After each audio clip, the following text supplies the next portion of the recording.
very controversial mayor, and I wonder, I think that what you do is take a lot of risks in a way that other politicians don't. And you're criticized for that. You're very outspoken, you deal with issues that regular municipal officials don't.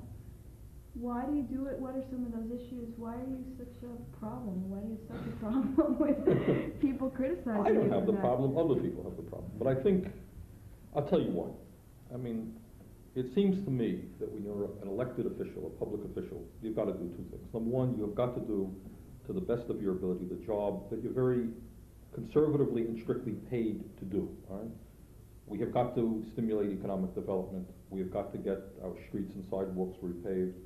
We've got to run the city cost effectively and efficiently. We've got to build our sewers. We've got to protect our youth and our elderly and all those things, okay? And we do those things, and you have to do that. If you don't do that, you're being absolutely irresponsible. But I think sometimes when the world becomes sufficiently crazy, it is important for public officials to raise other issues, because if you just do what you're supposed to do, you're going to be like the physician who performed a great operation, a very successful operation, but unfortunately the patient died. Everything that you do is great, but the total picture, the total situation collapses. In other words, if I'm the world's greatest mayor, or South Burlington is the world's greatest local government, and we do everything that we're supposed to do, and there's a nuclear war, what difference does it all make? If young people, out of a sense of alienation, don't know their role in the world and turn to drugs or alcohol, then what does many other things mean? What do many things mean? So I think it is absolutely obligatory for public officials and citizens at large to begin to debate the most important issues facing society. You know, you go back and you read Plato and you see people standing around the old marketplace, you know, talking about what's most important. And what I become very distressed about, whether it's national politics, state politics, and we've tried to correct that locally, is to use government, if you like, and by that I simply mean the coming together of all people, to in fact debate and discuss the most important issues facing our society. If we're not going to do it, who's going to do it? It's not going to be on CBS television, they don't do it. It's not going to be on the radio, they don't do it. They're too busy selling products to make money, that's their function, we understand that. Public access, we hope, will improve the situation. But in general, I think it is appropriate for local government to bring people together to debate the direction that we want society to go to. You know, and sometimes I think people get upset at us in Burlington for doing that. You know why? Because right now, the people who determine the direction of society are wealthy people, are corporations, are people who own the media, who own manufacturing and so forth. They make those decisions. Very quietly, they make those decisions by determining what is played on television or on the radio, whether or not we have jobs or we don't have jobs. And they don't want to hear the community itself getting involved in that debate. So I think it is extremely important. You know, one of the frustrations that you have, and just, you know, you see this in a mild way, the legislature is going to be reconvening very shortly. And it astounds me that if one were to look at the problems facing the state of Vermont, and I think many people can agree with me, we go A, B, C, D, E, F. These are the problems. And then we could acknowledge that the solutions to those problems are difficult. That's fair enough to acknowledge. But what you're going to see is, my guess will be, the legislature probably won't even touch any of the real basic problems. Okay, for example, if I were to say we have a housing crisis, well, very few people knowledgeable about, who live in the real world in Vermont, would deny we have a housing crisis. Okay, now the truth is it's an expensive solution. How are we going to build thousands of units of affordable housing? Simple enough. Do you think the legislature is going to tackle that problem? I doubt it. But they'll probably piddle around with it and put $1 million into some program which will build us 20 units of housing. And that will be the quote-unquote solution to the problem. It's not a solution. And if you can't solve the problem, at least, let's say, okay, you know, you can't solve it. We don't have the money to solve it. But at least try to say this is the scope of the problem. We can only touch it now, but we acknowledge that this is the scope of the problem. And what frankly drives me crazy is the inability of government to at least acknowledge what the real problems are. You know, you run into, lately we have been talking here in Burlington a whole lot about education, primarily in the terms of the finances of education, because we're very concerned about the so-called foundation plan, which, if adopted by the governor and the legislature, would be absolutely devastating to Burlington. But as I go out and I talk to people, you know, many people raise very interesting questions, even aside from the financial aspects of education. by which it means that you've got to pay teachers a living salary, you need, laboratory and all types of equipment for young people. What are we educating people for? I mean, it's a very simple, dumb bunny question. What do we educate people for? What kind of society do we want to live in? What kind of society do we want to live in? What is a good society? What is a bad society? What are the aspects of our society which are good and positive? What are the aspects of our society which are bad? Recently, a couple of months ago, and you were to Nicaragua and I've been to Nicaragua, but there was a poll that was done. I forgot, one of the national polling groups did it. And what they discovered is that half of the people did not know which side the United States was supporting in the war in Nicaragua. And what is distressing about that is you say, how could that be? It's on the front pages of the newspaper every single day. For years now, Reagan has been talking about the need to destroy the Nicaraguan government, right? It's been one of his highest priorities has recently been amplified. But aside from what one's view is on that issue, and I am very strongly opposed to that war, how could it be that people don't know what's going on in there? So I think it is, to get back to your question, ultimately, what the most important thing is, and people like Thomas Jefferson talked about this, is that society is not going to exist unless people are educated and knowledgeable about where we want to go and how we're doing it. And in truth, we're not doing that now as a society. Certainly the mass media is a disgrace. I mean, sometimes, people have their addictive habits, right? I don't take drugs and these things, but occasionally I have to confess that I get addicted to watching the stupid television. And it is amazing, even when you want to watch it. Even when you're sitting around and say, okay, I'm tired, I can't deal with everything else, I want to sit down and watch the television. It is astounding that you can't even do it because we have the cable thing now, so you have far more selections. And I don't have all of them. I haven't bought all the optional things, but got millions of stations there, and it's unbelievable. There's still almost, very rarely is there anything of substance to watch. And what I think happens, a very distressing thing happens.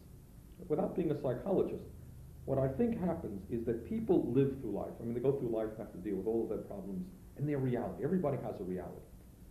And I think what becomes psychologically very damaging is when the reality that people feel in their guts and in their hearts and in their minds is not, it appears that no one else shares that reality, right?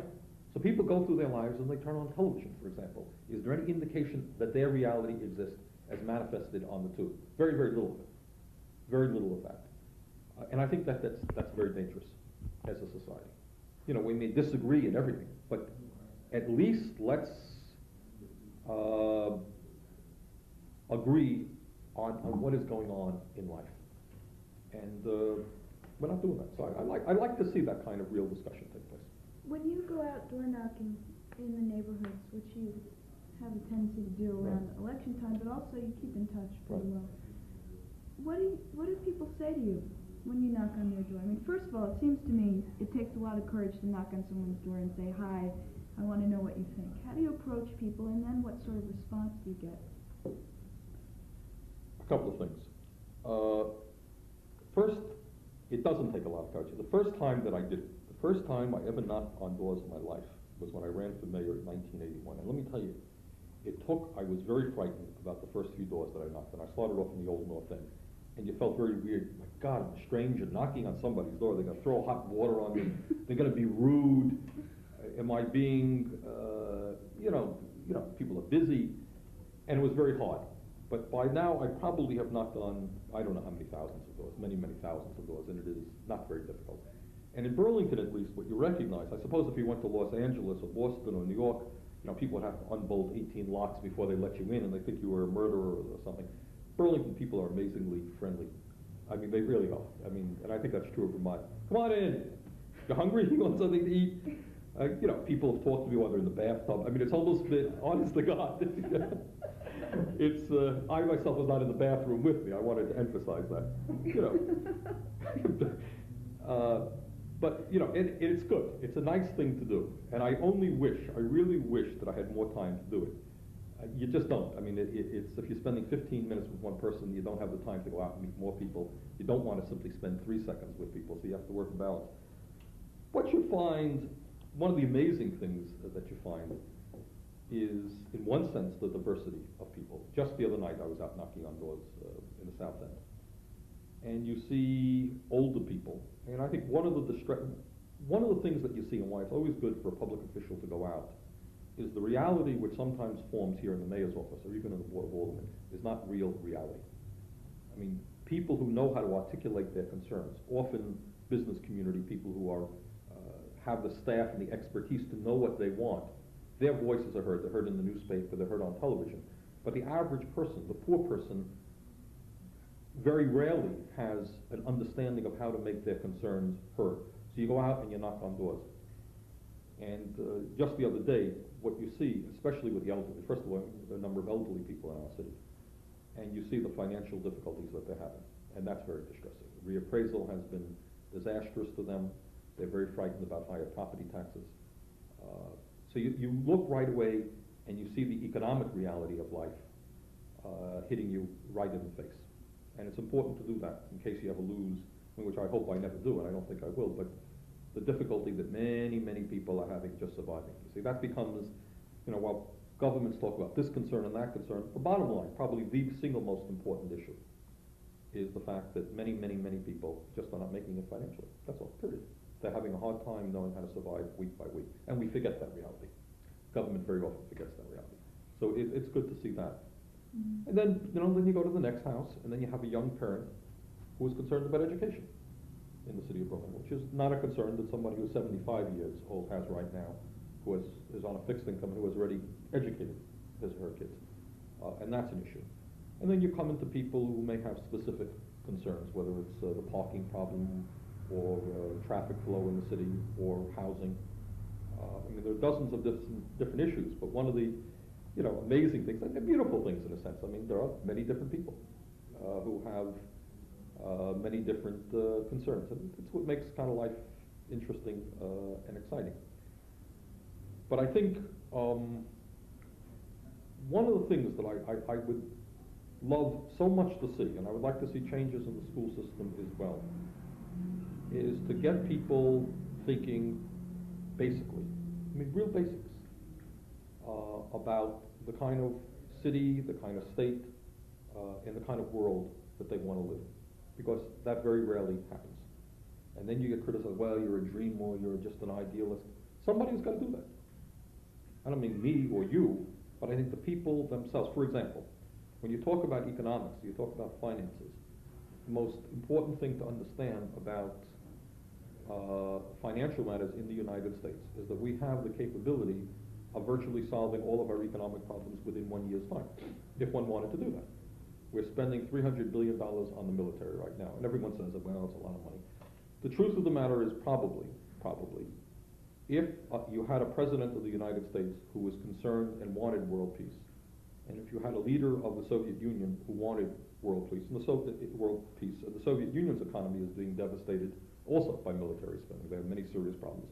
And you lock these people in a room and you told them that we don't want to spend the hundreds of millions of dollars and rubles that they're spending, you could then significantly go a long way to wipe out economic problems in both of those countries. That's really true.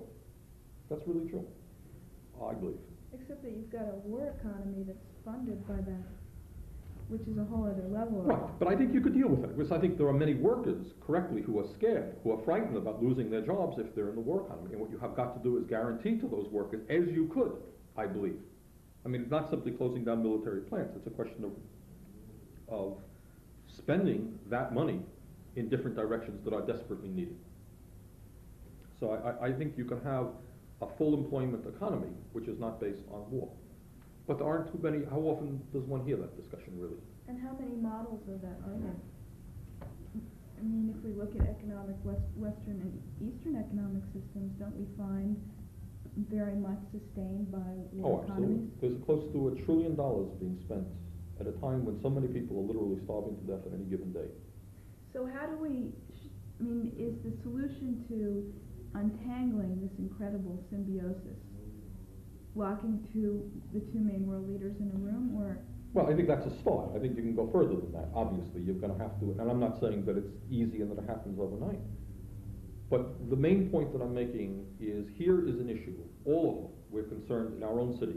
We have environmental problems in terms of our sewers that we want to be able to correct. It costs us millions and millions of dollars. We don't have the money to do that.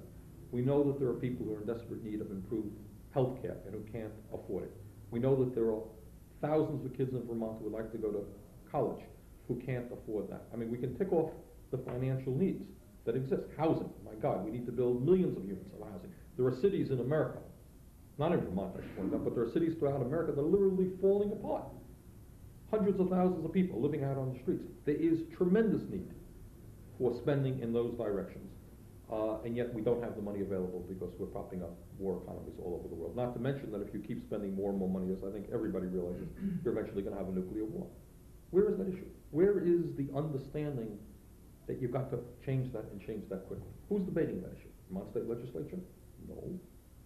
United States Congress? Well, maybe a few people, but not more than a few people. But again, it just seems to me that when we get so bogged down on this detail and this detail, which you have to do, we are losing sight of what in fact are the most important things. I mean, use something else that I often get back to is the whole phenomenon of television.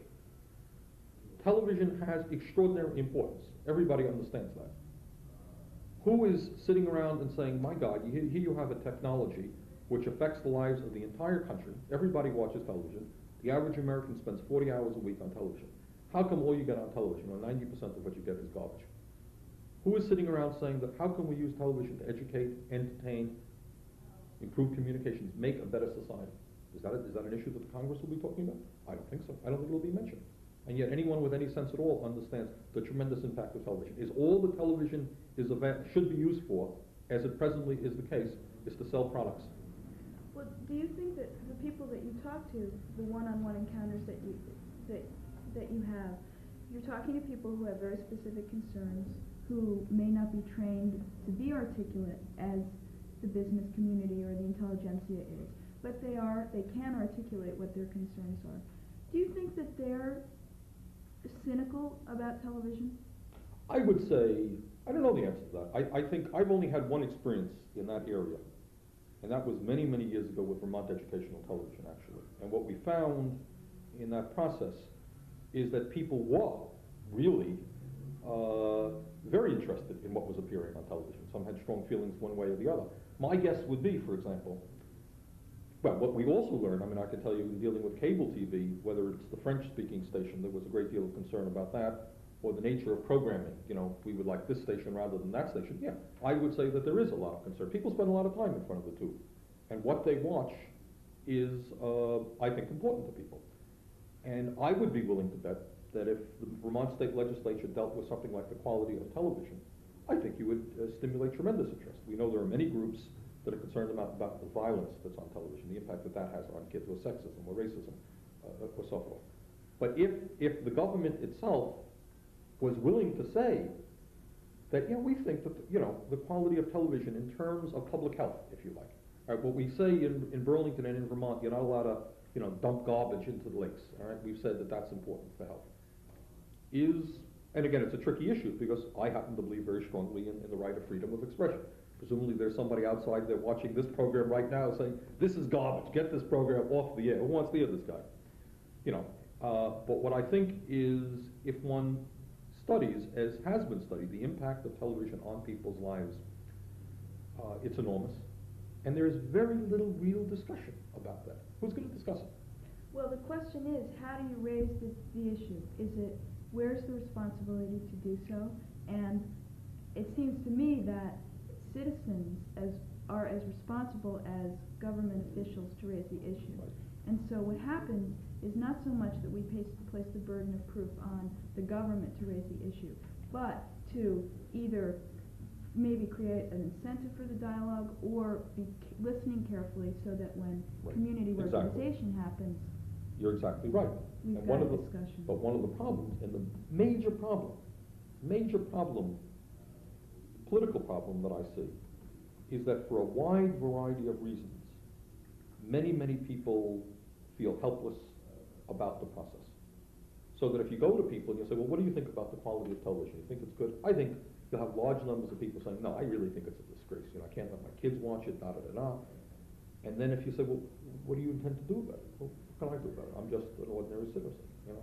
And I think it's no different than the frustration one feels about, you know, whether it's the destruction of Nicaragua or the spending of money on nuclear weapons or the total, in my view, total absurd priorities that exist. On the national level, I think there is a helplessness. There is nothing, frankly, that would make my job easier than a population in Burlington or Vermont that stood up and demanded improvements in the quality of their life. Because we consider ourselves here in Burlington to be a progressive government that's trying to fight for people. It is very hard to make that fight if it's perceived on the outside world that it's only a few people who are making that, well, there's Bernie Sanders. Well, there's Bernie Sanders and 10,000 people who would make a difference. For example, during even the last campaign for governor, what you realize is when farmers in the state of Vermont began to stand up and start dumping their milk, my God, didn't the state legislature and the governor make some rapid changes? We no longer have the same commissioner of agriculture. You know, the governor and the legislature beginning to talk about, well, we have to deal with agriculture. Well, why? Because if we don't, the farmers are really upset. But if the farmers were not upset, then the legislature doesn't have to respond. And that's true of citizens in general. People begin to stand up and fight for fair taxation. In other words, property tax, in my view, is a stupid way to fund education. We have very wealthy people who are paying less than they paid 5 years ago. That situation, frankly, is not going to change until people begin to stand up and you know, make it a tax revolt. Will that happen? I don't know. The problem is that many people, your average working person, works so hard. A person goes to work and they work 40 hours a week at a tough job, got to take care of their kids, they have illness in the family, da-da-da-da. It is asking an enormous amount for them to get involved in this and that, go to meetings over here. It is asking a whole lot. And very often people don't. So, and that's a dilemma that you face constantly as a community organizer, number one, as a progressive, and as a public official, elected official. But it seems that you must be really encouraged in the past 6 years how more and more people have felt their power and have become more involved in the system. And how did you do that? Well, I think we have done something, but I'm not going to sit here and tell you that I think we have done anywhere near enough. I was out knocking on doors, and I met a very nice, it was, you know, not some, you know, radical person, but I would say it would seem to me a pretty conservative couple, middle-aged couple. I think he worked at IBM. And he said something that I thought was very nice, in that he felt now the government does listen to people. In other words, in terms of the waterfront, okay? If anybody now tried to come forward with a proposal which would call for high-rise development or a rich person's waterfront, that would get laughed out. It couldn't be done now, because the climate in Burlington, while there are differences of opinion, has absolutely settled on the fact that we are going to have a people-oriented waterfront, which is open to all people, regardless of income. That decision clearly has been made, and any public official who tried to buck that decision will be out on his ear. But it's a different. There is a difference between trying to pick up and listen to what people want than hearing people actively involved.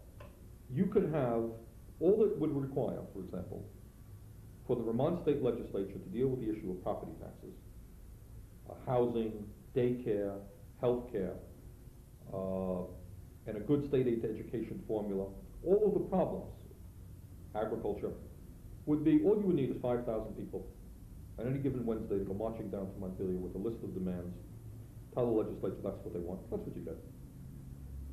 Really? Oh, absolutely.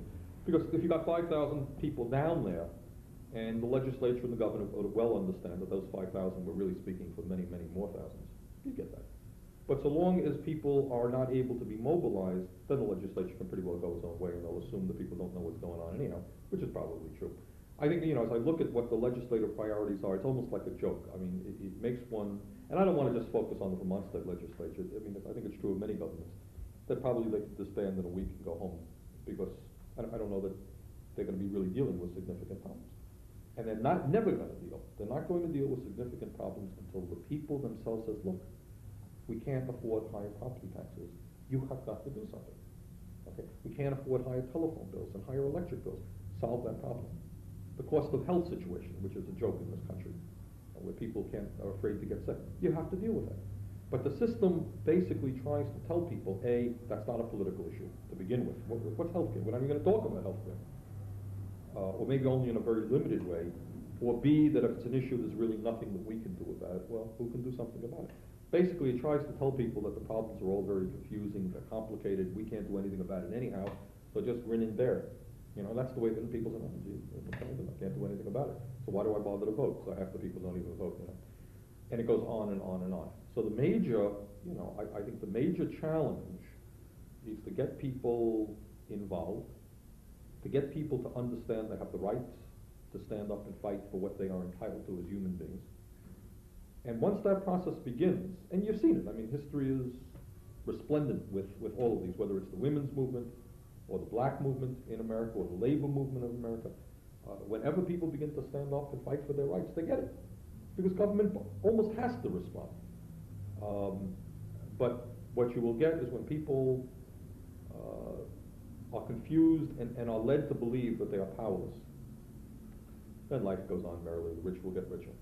And so you would say then that the background of assumptions with which we as citizens operate in this country is as citizens without power. Oh, absolutely. Which is something that was very intriguing to me when we were in Nicaragua, was that every citizen there felt they had control of their destiny. They made a revolution, of course.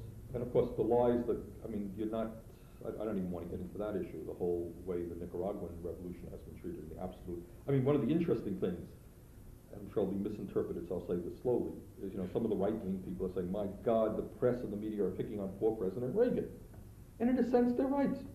And in a sense, they're really right. Here is Reagan, who, as everybody knows, for the last 5 years has said out loud, the guy's an honest guy, he says, we intend to destroy the government of Nicaragua. We don't like it. We're going to overthrow that government. The Democrats and Republicans in Congress, they all raised their hands to give money. So the poor guy, everyone has said this. Now, you know, what many Americans don't know is the International Court of Justice, of course, said that what the United States was doing was illegal. You remember CIA mined the port in Nicaragua. We went to war against those people. No problem. The United Nations almost overwhelmingly, every other day, overwhelmingly votes against the United States. No problem, it's okay. President Reagan and the Congress went on their merry way. Now, for whatever reason, maybe because the Democrats gained control of the Senate, I don't know.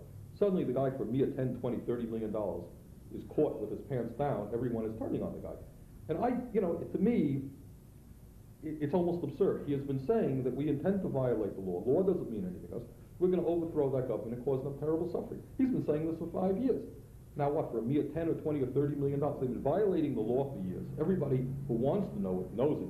And suddenly, they have 85 different investigations.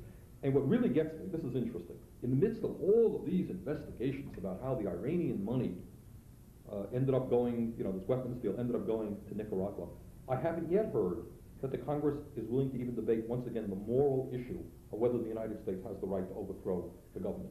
So what they're really saying is, well, if we vote to kill somebody legally, that's okay. But to do it illegally, if I stab you in the daytime, that's okay. But doing it in the night, hey, that's not the American way.